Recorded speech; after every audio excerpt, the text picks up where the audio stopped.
Hello, and welcome to the debut of the Newman Show. We're having some technical difficulties with Facebook, so if you see us on the phone, it's just trying to share it because we couldn't do it beforehand. But anyway, my guest tonight is going to be Michelle Esquenazi. Yes. I said it right. Who is the co-founder, the founder, the owner of Empire? The founder of Empire Bail Bonds. Mm-hmm. And our topic tonight is going to be bail reform. But before we get into that, because this is the first night of the show, I want to give you an idea of what you're in for. Unlike Pinup School Cats and Comics, this is not going to be an entertainment-driven show. It's going to be more of a topic-driven show, as tonight being bail reform. Not all topics will be serious. Not all will be political. There will be entertainment, and there still will be pinups and comics and everything else on. Our goal is to try to have Teresa on once a month, if she could do it, and have the entertainment format, and we'll take it from there. So this is what you're going to be in for pretty much. You'll get a real taste of it tonight because we're coming out swinging with tonight's topic.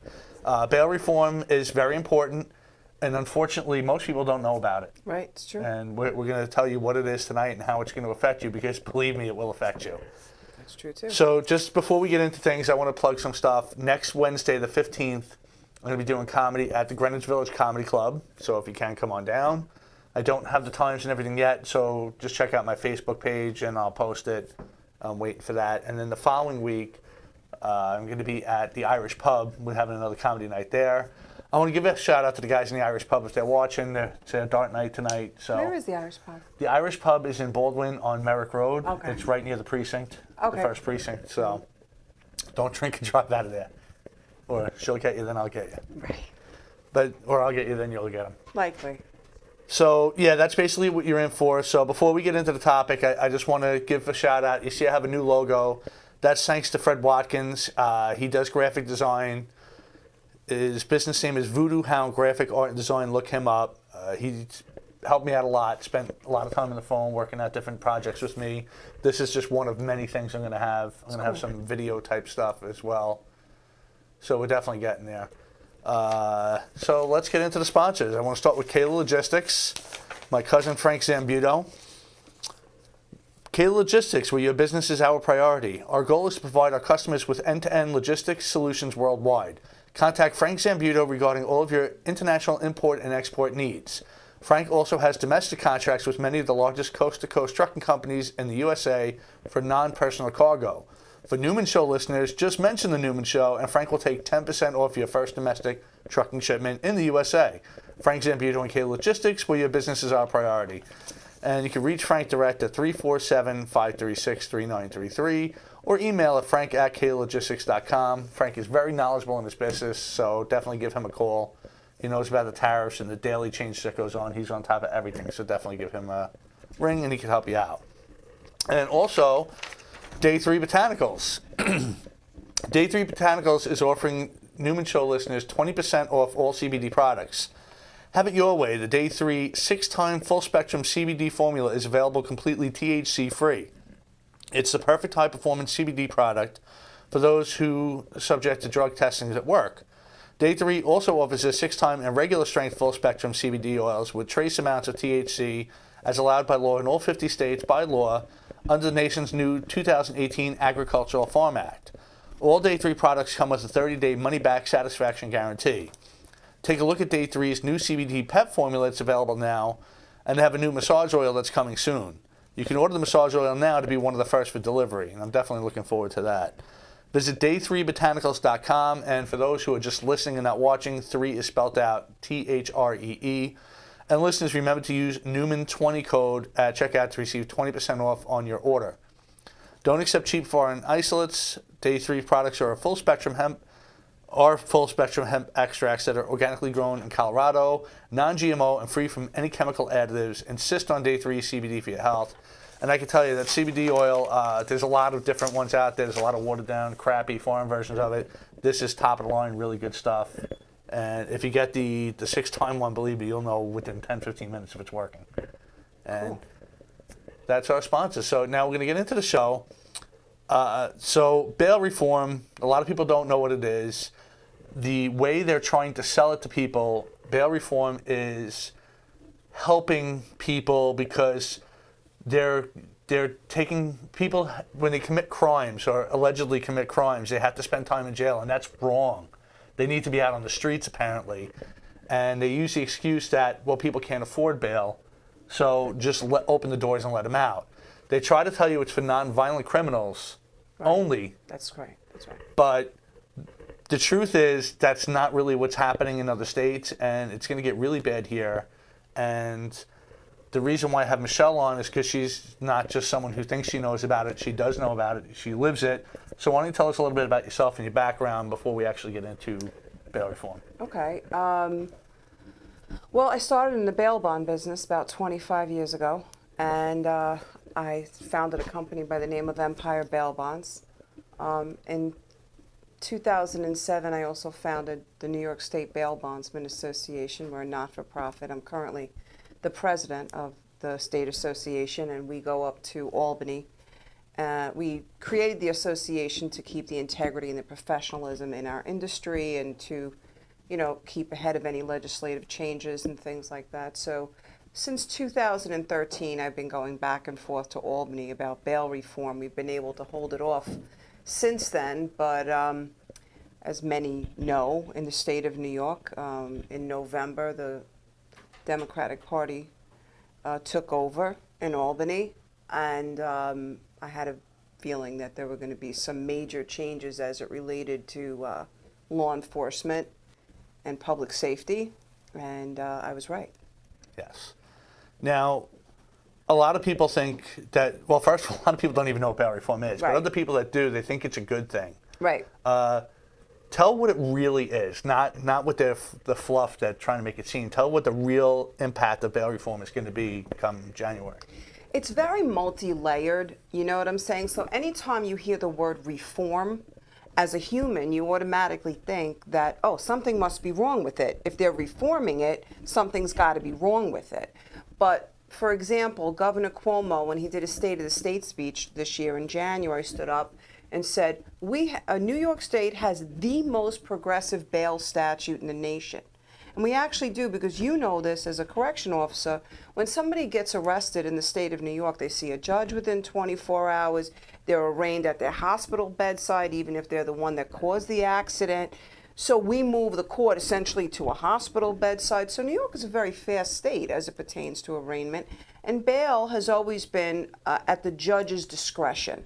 So the prosecutor could have asked for $500,000. The defense attorney could turn around and say, listen, Judge, my guy's the best guy since sliced bread in America. And the judge would have said, oh, all right, $20,000 is the bail. Bail reform indicated, when it started off, the rhetoric. I think that's what you're thinking about. The rhetoric indicated that people were, this is their rhetoric, it's branded rhetoric. People are languishing in cages because they're poor and they can't afford bail. And they use the Khalif Browder story as kind of like their Bible for the whole movement of bail reform. Khalif Browder was a young kid who had a criminal background, who was charged with a robbery in New York City, and he also was on probation. The judge violated him on probation. On the new case, he was held on a $3,000 bail, but he couldn't get out because he had a probation hold. So legal aid failed him. They didn't hear his case for 2.5 years, and he hung himself. So they blamed the bail industry, and they packaged it up. They spent about $9 billion a quarter on PR and all this other stuff. They're very, very extremely well funded, like Soros-style funded. Not surprisingly. Yeah, they got like 9 billion not-for-profits that go up to Albany and to every state and advocate for the indigent. And that's how they packaged bail reform. But that's not what actually ended up happening.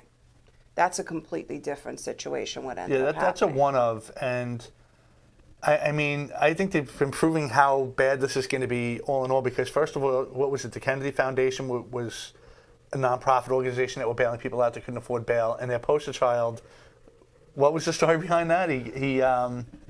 Yeah, so the RFK Foundation, I forgot what her first name is, but she used to be married to Governor Cuomo. So she's got a lot, like I don't know, $1 billion philanthropic money to spend on like whatever she wants. She decided that they were going to go in and go to Rikers Island and bail everybody out without knowing who they are, $50,000 bail, $100,000 bail. And when they came off Rikers Island, there was cake, there was balloons, there was big welcome home signs. You know, in the criminal justice system, we don't really kind of do that. Right. But that's what they did. They thought that was very important. And the guy that they got out, that there was their poster child, a couple of days after that, he went and robbed a church.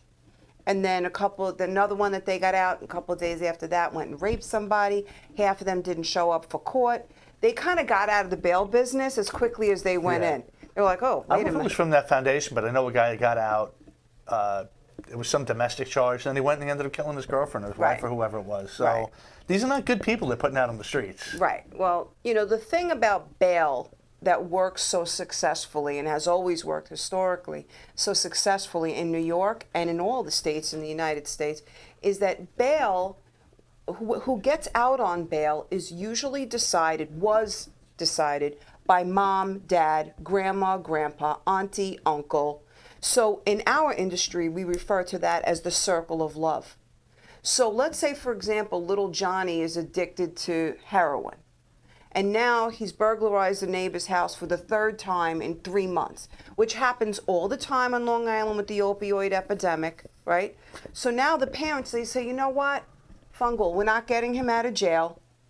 He's got to stay in jail because at least we know, A, he'll be alive, B, he'll detox for the first 72, and then maybe C, we can get him a bed somewhere. Bail reform takes all of us as parents, as humans, out of the equation and puts it into the hands of a government format. So basically it's government taking over industry and making the decision. And we all know how well the government deciding is, which boggles my mind how people want to put more and more faith in the government that they have no faith in to begin with. They don't like anything they do. There's a lot of anti-Trumpers out there right now that want the government to decide who goes to jail, who doesn't go to jail, who gets benefits, who doesn't get benefits. I mean, if you don't trust the government we have, why would you give them more power? Power should be in the hands of the people and the voters. But unfortunately, and what I've noticed, and in the information society we're in now and how easy it is to find stuff out, people I think are less educated on who's running and why. It's always been an issue, and Jay Leno's done jokes on it. Howard Stern has done jokes on it, where they went out and they interviewed people, asked them who they were voting for. They gave them the opposite party's platform. Oh, so you're for this, this, and this. And of course they agreed because they don't know. They just know Democrat, Republican. They don't know any of the real issues. And this is not everybody. Some people are educated, but unfortunately the masses seem to be uneducated in this. They're just told how to think. And the news does a very good job of spinning. Yeah, well. And they do make you think that bail is racist or, you know, just for the rich. Now, if you don't understand, explain exactly how the bail system works. It's not At current? Or just what it was developed for, because bail wasn't like, hey, you committed murder, you're getting $1,000 bail. No. It didn't work like that. So explain the actual bail process, how somebody would get bailed out and how it's determined. Again, it is a judge's discretion, but there's somewhat of a formula for it. Well, like the way it exists now, and I'll just talk about New York because I think, you know, that's where we are, right? Makes more sense. So in the state of New York, for example, when someone is arrested and they see the judge within 24 hours of their arrest at current, and now we're talking about prior to bail reform, because bail reform, my friends, is going to be enacted on New Year's Day. So our lives will completely change post 1/1/20. But as it exists and has existed since essentially the beginning of time in the state of New York, is you're arrested, you're arraigned within 24 hours, you see a judge, the judge takes a look at your rap sheet, and the prosecutor asks for a certain amount of bail, defense attorney argues for you, and then the judge determines what the bail amount is. Let's just say that little Johnny gets a $5,000 bond in the state of New York. That premium, which is a fancy word for the fee for a bail bond, would be $460. It's like a weird sliding scale. People always think it's 10%, but like on a $50,000 bond in New York, it's $3,260. I thought it was 10%. Yeah, it's so. not. In other states it is, but in New York it's a very low premium. People think it's much higher. It's not. So anyway, for that $5,000 bond, which is more like a regular sort of bond amount, $50,000 is pretty high felony, offenses, but let's say it was a $5,000 bond, it's $460 for the fee, and then usually mom and dad have to put up some sort of collateral. If they don't, on these smaller bonds, they usually put up like 10% of the bond amount, and then if little Johnny shows up for court at the end of the case, they get that back. So essentially, they have to put up $960, and then at the end of the case, they would get back $500, assuming that he goes to court. And then we track that individual until the final disposition of the case. So, for example, at Empire, when one of the guys gets out, then within 24 hours he has to come into our office. We take a picture of him. He signs off on his jurisdictional paperwork, and then we're open 7 days a week. He has to come in once a week. He signs his name, prints his name, puts his next court date in the pot, and we're in touch with mom and dad. Mom and dad own the bail bond like they own any other insurance policy, because that's what it is. It's an insurance policy. So if during the pendency of the case, the kid is, I don't know, wreaking havoc at home or making flight plans to go to the Dominican Republic or something like that, they can call, they can come in, they sign a document, they pull off the bond. It's called revoking the bond. So then we take the individual and we bring them back to, in Nassau County, you bring them back to the Nassau County Jail, and then the next day they see the judge, and then they're rearranged, and then bail is reset. So how does bail protect the public safety? Because the family is involved. The family has skin in the game. Right. Everybody's looking out for little Johnny, not just the government of the state of New York. Everybody's really connected to this individual's liberty. So what happens is that the defendant will 95% of the time show up for court, and 95% of the time take the case to final disposition. Now, does that stop recidivism? Not always, but a lot of the times it does, because it keeps the situation fresh and new for like a lot of these younger offenders. Like they feel like, oh my God, I got out in December of 18, here's my case in December of 20, and I'm still checking into the bail bond office, right? So I never want to do this again. I don't really like that redheaded lady. Because it's an inconvenience, because it's supposed to be. Right. It's not supposed to be like Christmas morning. Right. Right. You're not getting rewarded for committing the crime. Right. Or allegedly committing the crime. Because again, if you're bailed out, if you're in jail, you haven't been convicted yet, but it's an incentive to show up for court, basically. And which prior to bail reform was up to Your Honor. Right. But what the legislators did in Albany, and the people in Long Island don't know this, is not only did they go in the back room and do bail reform, they went in the back room and did judge reform, law enforcement reform, district attorney reform, and bail reform, all in one bill. So come 1/120, judges can't decide who gets out of jail. They're mandated to release. Every single misdemeanor and every single nonviolent felony is subject to mandatory release.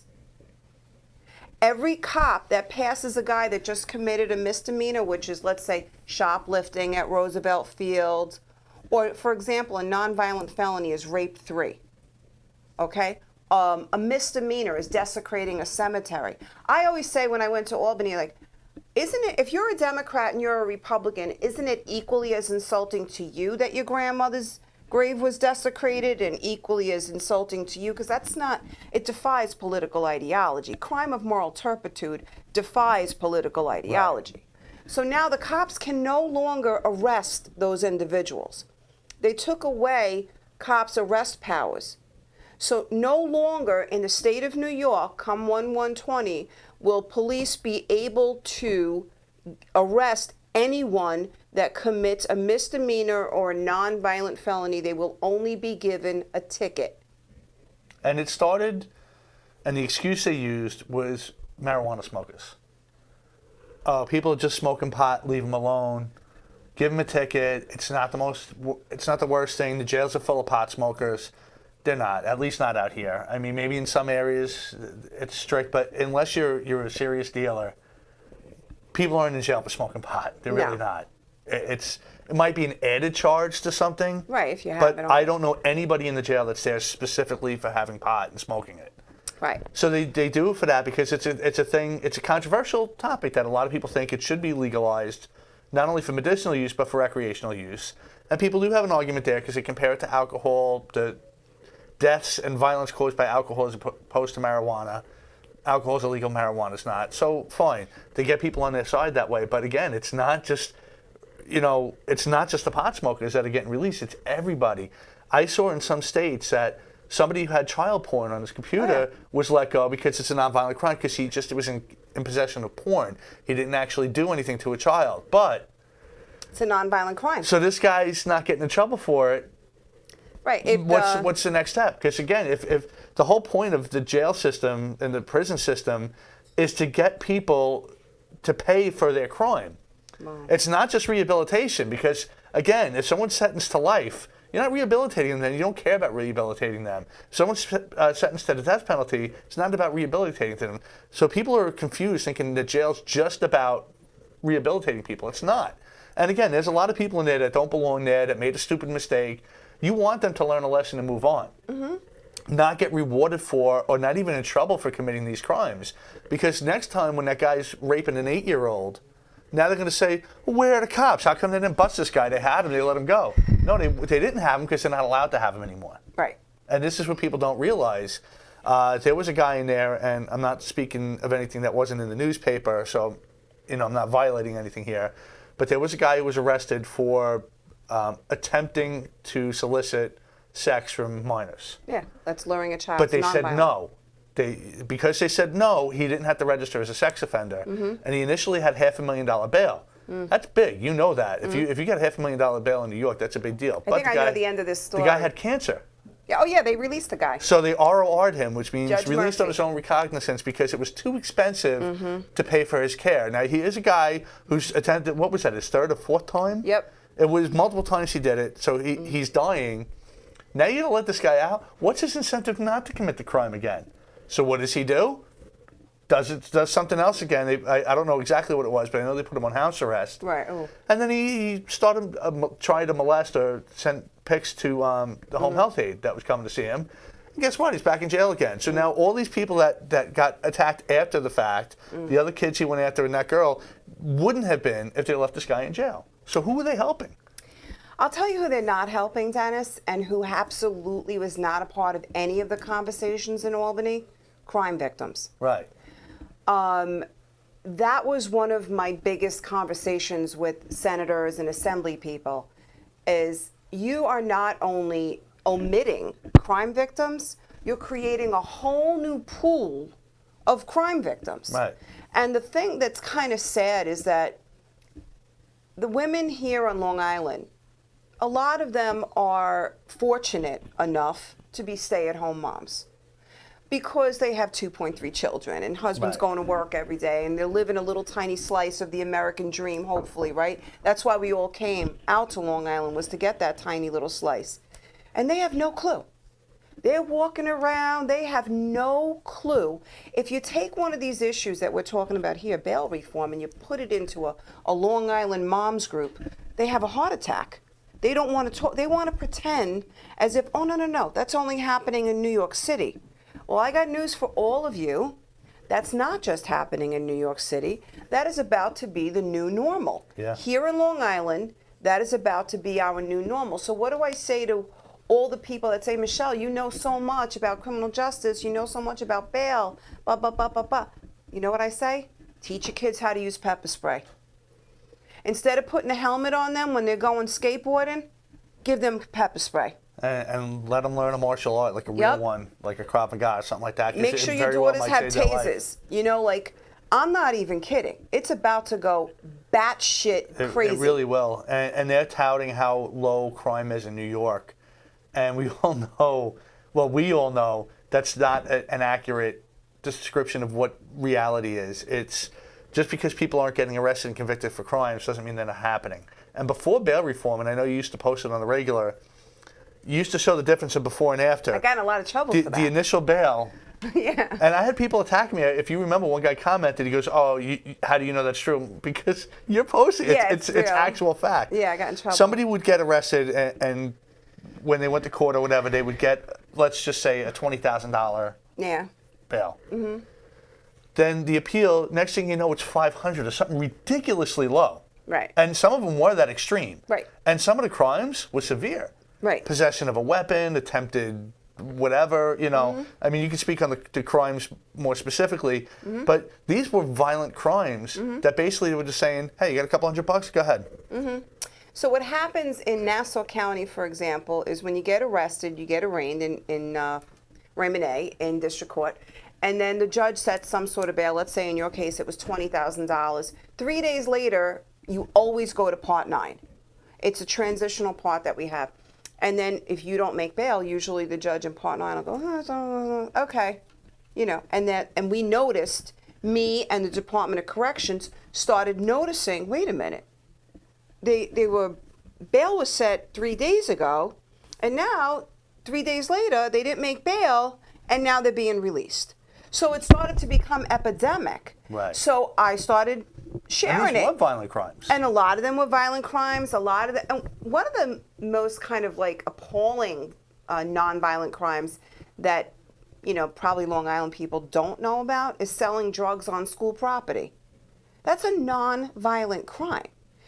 Vehicular homicide, that crime that happened out in Suffolk County with the limo driver that Right. killed all those young girls and whatnot, that's a nonviolent crime.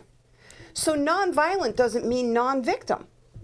But all of those crimes are going to be released. Now, here's the thing. The Senate session closes June 16th. So we, as an association, along with the Nassau County Sheriff's Department, along with the Sergeants Benevolent Association in the city, along with a couple of law enforcement unions, Suffolk County, we are trying to get a few amendments passed before it rolls out on 1/1/20, because some of the senators that actually even signed on to it now look at it and go, oh, I think we were duped here a little bit. And this line 3, we didn't know that this was going to be this, because what happened was the governor is a pretty savvy guy. Yeah. So they have this thing that he does on the night of the budget. It's called an omnibus bill. Omnibus means like this huge bill, right? And in like political language, they call it the big ugly. So the governor goes, hey, you want new roads? Hey, you don't want that property tax? This is what I want. So you sign this. Everything in the kitchen sink is in here, but I'll give you that. So that's what they did. But they didn't really realize what was in there. So right now we're trying to get a few amendments to protect the public safety of the people of the state of New York. Even the biggest drug dealers, which are A felony weight drug dealers, those are drug traffickers. Those are big drug traffickers. We have a special narcotics district attorney in New York. Her name is Bridget Brennan. She's having a heart attack. She can't, because what they use bail for, district attorneys use bail as leverage, right? They got a guy in, he's a big drug trafficker, he's from another country or whatever, bringing fentanyl and all kinds of crazy crap here. They say it's $1 million bail, and now he's in for 72 hours. Well, the district attorney will say to him, you know what? If you don't tell me who's supplying the drugs, there's no way we're lowering your bail. Now, you see it when you watch Law and Order, like people watch shows like that, but they really do. Prosecutors historically have been able to use bail as kind of a negotiation, leverage, right? Leverage. They're not going to be able to do that. So it's going to be jungle-like. And if you don't think drugs are a problem, you haven't been paying attention to what's going on, especially with heroin. Right. Right. You really haven't. It's sad that it's really coming to this. And again, just to reinforce it, if someone did have the $1 million bail, right, and they took off, a few things are going to happen. One, the family who signed for it is responsible for it. That's true. So they're going to want this person back. So they're looking for him. The police are going to be looking for him because they took off. And you guys are going to be looking for him. You're going to send the bounty hunters out there because you lost your money. So it's not just cops looking for someone, especially if the guy leaves out of the state and like, well, there's not much we could do. Hopefully he gets picked up for a crime somewhere else. You got a lot of different avenues looking for this person. The odds of him getting caught and coming back That's true. are much better than if there's no bail at all. That's actual. So if you do get that serious drug charge or the child porn charge or something that you know you're going to be going away for a long time, why would you stay? No, Why wouldn't you take off? Dennis, you hit the nail on the head. That's exactly right. Because these child predator guys, they're sick, sick puppies, right? And they move because their home base is usually a laptop, right? So they could take that with them pretty much to any Motel 6, right? So they're like moving and shaking and moving. They're moving all over the place. They are higher risk people than your drug dealer from Roosevelt. Yeah. They're higher risk, you know? So it is true what you're saying, and then what ends up happening is with the new system, the way it's going to be rolled out, is when those people fail to appear, and for example, in the state of New Jersey, the failure to appear rate, I think, is at 83%, okay? When those people fail to appear, nobody goes to look for them. There's no such thing as a misdemeanor warrant squad. There's no funding for that in New York. So what happens is these people just don't show up for court, and how they get caught is when they commit a new crime, right? The cops will run them and they'll be like, oh, you have a warrant. It's not because somebody's going out and looking for them. It's because they're going to commit new crime and they got caught. Now again, is that a loophole? Let's say they do take off, it's a nonviolent crime, and they get picked up for another nonviolent crime. Are they getting locked up?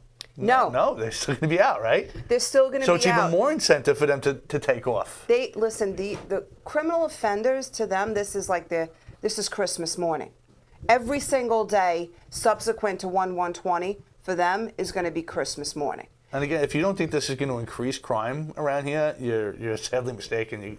And you may not know about it because, again, these aren't people that are going to be getting arrested. So no, they're not. And you know the thing until about it actually happens to you, particularly, people aren't going to know. When there was a couple years ago, they decriminalized the 155-25, which is shoplifting, at Roosevelt Field. So up to $1,000, you don't get arrested anymore. If you go, in our language, they call it boosting. When you steal from, wherever. So that day that they did that at Roosevelt Field, my boosting population knew about it. They went up to Roosevelt Field. They knew all about it. They knew that they could steal $999 worth of stuff. And walk. So what do you think they all went up there as groups to steal? And that's, unfortunately, like burglary, push-in burglaries, they're all nonviolent crimes. So where do you think these people are going to come from? If the guys from the Bronx and Brooklyn, and they know where the nice houses are. The nice houses are on Long Island.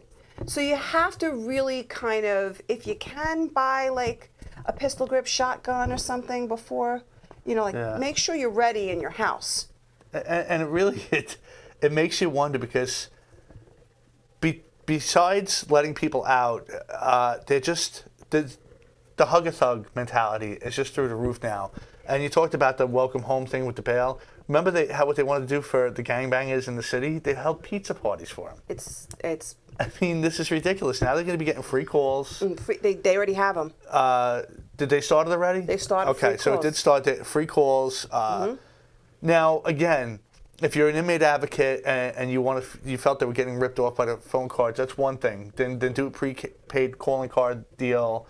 Have it where it's a reasonable price. I have no problem with that.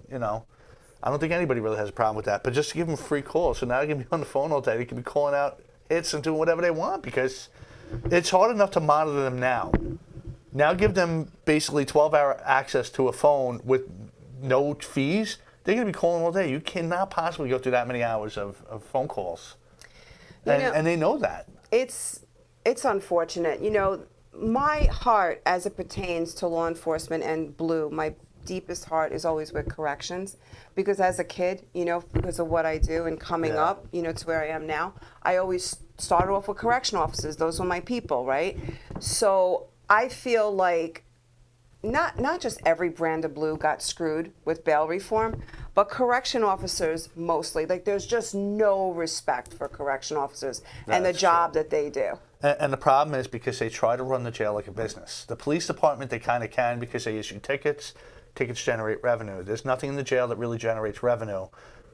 It's not fully true. If they take the federal inmates, the feds give them Right. certain money, Right, but right. they don't even do that really much anymore. Right. That's why I don't understand why. That's true.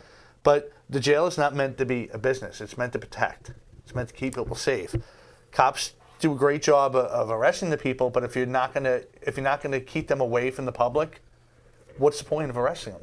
And I know that part of the issue, and you get to see more and more of it. They wanted to stop the window breaker laws in the city. And the window breaker laws are basically what we're saying, the minor turnstile jumping, smoking pot, this, that, and the other thing.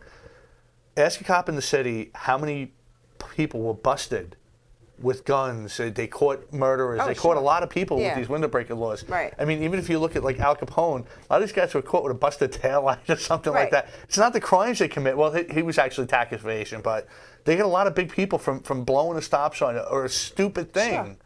But now you're handcuffing the police and saying, well, you got to let these criminals go. When did it switch that the criminals were the good guys and the cops and the law enforcement were the bad guys? It definitely changed, and you see it in the paper, you see it on the news, and you see it now in laws that are getting passed down. Well, in New York, it changed in November. I don't know. I think that was another step, but I think it's been going for quite some Oh, time. yeah. I mean, it's been like a gradual progression, but permanently, when it became, when the election came through, I knew like there were going to be major changes for the good people, the law-abiding people of the state of New York. And that's who my main concern is. Everybody's always like, well, you're just concerned about your business and you're just concerned about your bottom line. Well, here's the thing, boys and girls. Don't worry about me. I'm good. I'll be golden. I had jobs know- before corrections, and if need be, I'll have jobs after corrections. Yeah. But That's not the it's not issue. why, and I didn't take it for the money either. That's another thing. They think Right. we're overpaid. Find another profession that does what we do. Well, when I started, it was 30 grand. I think it's up to 34 or 35 now as a starting salary. The top is under 100. Yes, when they show in the paper, they show all these people making a lot of money, but what they don't show is some of them are retiring and cashing out unused time, which most union jobs have. Right. Another thing is the people that are making top salaries, like they show, are giving up everything. They're giving up nights, they're giving up weekends, they're giving up time with their family, they work constantly because we're understaffed. We're not overcrowded, and that's another lie. That's They blatantly right. tell a lie. It's a big The lie. jail's overcrowded. We're not even at half capacity right now. That's true. That's true. Now, granted, they may have shut down half the jail, but that was, again, their option of not maintaining it and just closing it and ripping it apart. We've been understaffed for quite some time. And now if they just open up the doors and let half out, we're going to be overstaffed and they're going to lay off. And then what's going to happen when this big crime influx comes in, there's not going to be anyone to work there. And who's going to want the job? I don't know, because it's similar right now with cops, because I have a lot of, most of my friends are in law enforcement in one capacity or another, and like the cops in the city, they completely have moved away from quality of life crime. Right. Because what they want to do is they want to go in, do their tour, and they want to go home. They want to get home to their families alive, unindicted, not sued, because what they're doing is they're going, well, he's selling, if I arrest that guy, he's going to be out in an hour or 2 hours anyway. And if he fights me or whatever else, I'm the one who's going to get in trouble, not him. And now they have, well, you know what, I'm just going to go to the next corner. And you know what, tomorrow I'll go to the next corner. And that's also cyclic. I mean, that's what's happening all over the United States. So when they say crime is down, that's a crock. Yeah. That's really not true. So what happens is nonviolent crime, like for example, is possession of narcotics. And then nonviolent crime is burglary. Where do you think these zombies that are walking around Long Island, because there's tons of them, because I bail them out, I know who they are, where do you think they're getting their money for drugs? From your house. Yeah. They're going and taking your stuff. They're not working the 9 to 5 office They're not job. working 9 to 5. And, and the fact of the matter is all these crimes are nonviolent crimes, and they're nonviolent felonies, and people think, well, if they're nonviolent, they're probably just not that bad. You know, it's not that big of a deal. But when it's your family member or somebody that you love, it becomes a really big deal. And when that burglary becomes a robbery because someone's actually home. And That happened yesterday here in Long Island. Then what happens? Then when they kill that person, and yet this is their 15th house break-in, the first thing they're going to do is turn, well, why didn't the cops do anything about it? Why? Because they can't. They're not allowed because you're elected politicians. I'm not saying that you elected them, or that you voted for them, but they are elected politicians and making this decision that your safety is not worth as much as their money. Yeah, so my new hashtag, Dennis, is going to be don't blame blue. Yeah, and of course they will. They will. They will. always come. Oh, they're going to, you know, everybody hates the cops until they need them. I hate watching these videos because it says, you know, man beaten for broken taillight. It never is that. When you watch the video, the thing is the cop pulls somebody over for a broken taillight, asks him for ID. I don't need to show you nothing. Right. And now they're all controversial, you know, confrontational and stuff like that. And then it turns into a big deal. Then somebody reaches for a gun, and then there's a shootout. I read a headline, and this is supposed to be a legitimate news source. I read a headline that said, cop freed after unloading 15 shots into a guy. But what they didn't say is the guy was trying to run him down. And he was holding out the car and fighting for his life. And headlines are all that matters now. Most people, you know, there used to be integrity in press. Right, there isn't. The headline was direct representation of what the story was about. Right, right. And within the first paragraph, you knew the who, what, why, where, when. Right. And then it broke it down paragraph by paragraph. Now, the headline sometimes has nothing to do with the story. Right. It's clickbait. Right. And in the first paragraph, or three sometimes, you don't even know what happened. Right. And how many people read past that? Everybody's in this ADD Right, they thing. just like, see, you know, right. they want the instant gratification. If not, they're gone. So all they see is, you know, unarmed man, right. nonviolent criminal, this, that, the other, you know, police brutality. But they never really look into the story. And it's funny because when they push them for these body cams, right. what are you saying? Be careful what you wish for. So now these body cams came out, and they found out that a lot of times it wasn't the cops that were wrong. Now, I'm not saying all cops are right, because there's not one field in any job where everybody's 100% in the Right, like the Catholic Are there bad Church. cops? Yes, there are bad cops. Right. But most of them turned out to be telling the truth. Right. Then they turned around and they said body cams are racist. How can a body cam be racist? You're filming the exact interaction between the officer and the suspect. Now, when they show these edited, and they are edited cell phone videos of a 30-second clip, of course people are going to make a judgment off that. And once you get that person convicted in the public eye, nothing matters. The truth doesn't matter anymore. And that happened with a cop that was returning fire. But the initial story was that an unarmed guy was shot. So they were all after this cop. And then they showed the video that he was shooting at the cop, but it didn't matter at that point. Unfortunately, Long Island's going to turn into the Bronx. Yeah.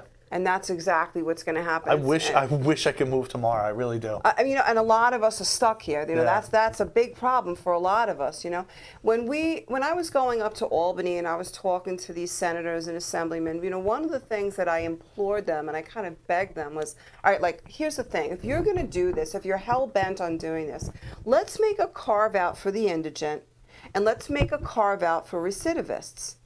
Because the indigent problem we felt as an association was an easy one to fix. Because they have, just like they have the indigent defense funds, they actually have bail funds, right? So we gave them like a checklist, right? So if you're living in a shelter, you're indigent. If you're on public, you know, so basically the bail funds could have handled the indigent population. That was the reason they were born to begin with. That's who they're supposed to be handling. Right. And then the other carve out that we begged them for that we didn't get, that you didn't get as New Yorkers, is the recidivist clause.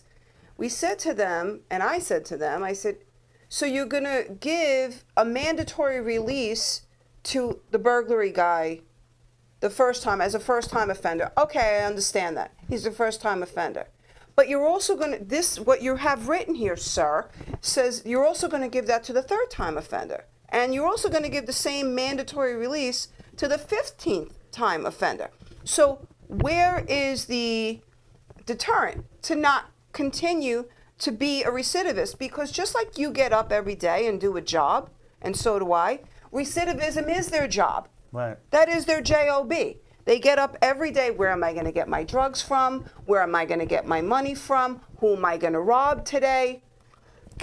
I just can't even imagine of cops pulling up to a scene of a house burglary or whatever, because so the alarm goes off, and they're just writing the guy a ticket. Here you go, sir. You have to appear on Tuesday. And again, if you don't think that's going to piss you off, wait till it's your house that's robbed or burglarized. Right. And your neighbors call the cops, and all they're doing is giving these guys tickets and saying, see you later. Right. You're going to be pissed. But don't blame Blue, because it's not their fault. They were legislated out in Albany. So, it's not the union's fault. It's not the actual cops' fault. It's no officer's fault. It all happened unbeknownst to them. And the funny thing is, the jails, I don't know about the prisons upstate and everything, but I can tell you that actually they're getting better too. It's not as much of a deterrent as it used to be. I know of certain prisons where they have TVs in the cell. Mm-hmm. And that's not a joke. It's true. You could look any of this up. If you had the money, you could get a TV put right in your cell with cable. I mean, it's not a bad deal. They say solitary confinement's, cruel and unusual punishment. But what do you do to the guy that even after you put him in jail is trying to kill people or do whatever? Give him pizza? Is that really your answer? Because that's what they're trying to do. Or just let him out, which is the other answer they're coming up with. In New York, you have to segregate these guys. It's not really like solitary confinement like you see on the movies. It's segregation, and you have the Bloods and you have the Crips. You can't keep them on the same tier. You can't keep them, And you keep shutting down the jail. It gives you no choice. Right. The balance is trying to say, let's try to keep an even amount. Right. So they don't go after one guy. They kill each other. And it's. I mean, I want to have Brian on here because I don't know how much he could actually say about the inside. I'd rather have him make the statements. Brian Sullivan's the president of the COBA of the Nassau County Sheriff's Department, knows a lot about it. Yeah. And it's just getting more and more inmate friendly. Oh, yeah. And handcuffing us that we can't do our job properly. So again, it's putting you at risk. It really is. Because there are people in there that they weren't afraid before jail. Right. They're even less afraid now. Now they might not even go. So what's stopping them from doing the crimes? And a lot of them, Dennis, unfortunately. And they're trying to take your guns away. Yes. I don't think they're not. Right. The bullshit, and here's a curse, I knew it was coming sooner or later, of nobody's after your guns, they are after your guns. Right. They are. Look what they're doing in Jersey. Look at what some of them say, and look at these experts when they go out there showing you an AR-15 with a 30 magazine clip that shoots 30 rounds in a second. They don't even know what they're talking about. There's no such thing as a 30 magazine round clip. Right. That doesn't even make sense. And what they're trying to do is disarm people. They're trying to get you to hate cops and sympathize with criminals. And then it's going to be like Escape from New York soon. It really is. And again, I'm not joking about that. It's a serious issue that people don't understand. And by the time they do, it's going to be too late. I bet you nobody in Venezuela thought 10, 15 years ago that they'd be in the situation where they are now. And it started with giving up their guns. That's right. Going, our government's great. Look at how great it is here. That's right. Screw America. Look at how hard they have it. We got it great here. Now what do they have? Now they're eating out of garbage cans. They're getting run over and killed in the streets. Right. For what? Right. For what? Because they disagree with the government? It's really, I hate to sound like some sort of conspiracy theorist, but it really, really is true. If you take a look, if you have some time, take a look at our Facebook page. It's the New York State Bail Bondsman Association. Pinned to the top of the page, you'll see a video that we did called Bail Reform, The Purge. Okay, The Purge is a series of movies. It's true. And that might not be that far off. And you know what? We did a version of it. We have like 250,000 views on this video. And really, it lists at the end, arson is a nonviolent crime. It lists all these crazy crimes that will be free release, essentially, come New Year's Day, which is going to be the gift to the people of the state of New York. So congratulations on your victories in the elections in November. That's what you got. And scary. Just so you know, to be fair, I don't lean one way or the other. I don't think either party represents me. But when one party starts putting me in danger, like actual danger, more than the other party, yeah, it's a problem.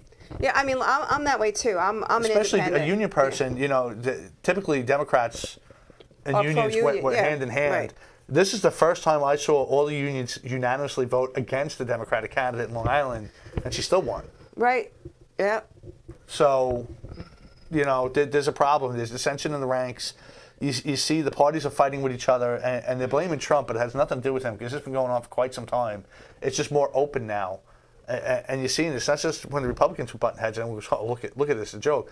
Democrats are fighting with each other too. The liberals, you got your democracy ones and your socialist ones starting to fight now. And people don't realize either, we're not a democracy. Well, we weren't a democracy. We were never designed as a country to be a democracy. We were designed to be more of a republic. We were designed to be a nation of laws, not majority rules. Because majority rules doesn't even necessarily mean the most. Because if you look at the percentage of people that vote, it's not even the majority of the people that vote. It's true. So you're getting the majority of the minority of voters, making decisions for the entire country. And now they want to even take more away by taking the Electoral College away. The voice of the people's already gone, and I think that was very obvious. Not just that. If you looked at the primaries, a lot of people felt one person, one vote in the primaries, and you found out that wasn't even true. And it wasn't just Hillary that was doing it, because Hillary was going to states with the superdelegates and winning before the elections even took place. Because she was just doing whatever. And you saw people were doing that here too. I think it was Cruz was jumping to other states and going after the delegates and starting to win states that there were no elections in yet, which means you didn't vote. The politicians voted for you, even though the majority disagreed. And if you don't see an issue with that, I don't know what to tell you, because that's a big problem on both sides of it. This bail reform thing is going to be, it's unfortunate. It's just so unfortunate, because Long Island is such a great place. Was such a great place to live. A lot of people that live in Long Island are like me. They're from Brooklyn, born and raised in Brooklyn, New York, and we came up Sunrise Highway for the American dream, right? We came to Cookie Steak Pub and the Sunrise Movie Theater, and we thought like we were in the promised land. And then we came up and settled here. And now I look at Long Island and I'm like, oh my God, it's gonna literally be Chicago 2.0. Yeah. That's what's gonna happen. Unfortunately, we are out of time. So again, let them know how they can find you. You can find me at New York State Bail Bondsman Association on Facebook. You could look me up at Michelle Esquenazi on Facebook, or the Bail Bond Queen on Facebook. And thanks very much for coming on tonight and educating people. We'll have to do this again because we didn't even get to the other stuff to eat too. Sure. But thanks a lot. Hope you enjoyed the first Newman show. And again, check out, if you're into CBD oil, which you should be at this point, it's very helpful. You want to go to day 3 and check out Kayla Logistics. And we will see you next week. Good night, Long Island. Excellent. Thank you. Yeah.